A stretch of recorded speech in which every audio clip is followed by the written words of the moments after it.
ভালে পাইছে ভালে হৈছে। আগতে কেনেকুৱা আছিলে এই ৰাস্তা? আগেতো বোকা। মই ৰেচন চাউল পাই আছোঁ হয় আৰু 1200 টকাটোও পাই আছোঁ। মানে বাইদেউগৰাকীৰ মানুহজন নাই।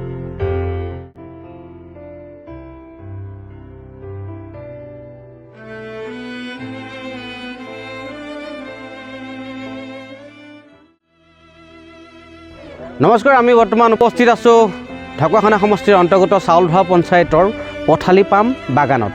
আৰু এই বাগানখনৰ কাষতে আছে এটা ৰাস্তা, যিটো ৰাস্তাইদি বাগানৰ কৰ্মীসকল অহা যোৱা কৰাত বহুত অসুবিধা সন্মুখীন হৈছিল।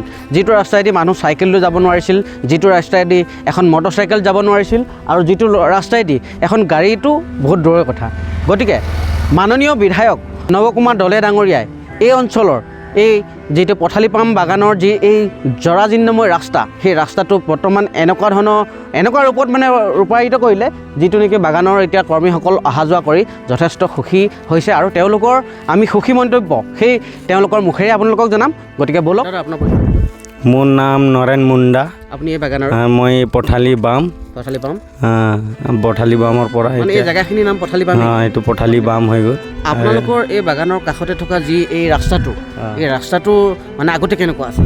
আগত একদম বোকা আছিলে, একো যাবলৈ নোৱাৰে, চাইকেল একো যাব নোৱাৰে, একদম পুৰা। বিধায়ক নৱ কুমাৰ দলে ডাঙৰীয়াই এই ইমান এটা ভিতৰুৱা অঞ্চলত এখন বাগানৰ কাষত এটা ইমান ধুনীয়া ৰাস্তা বনাই দিছে, যিটো ৰাস্তাইদি আপোনাৰ গাড়ী বাইক একদম হুৰহুৰাই গৈ থাকিব পাৰে। কেনেকুৱা লাগে আপোনাৰ? একদম ধুনীয়া লাগে।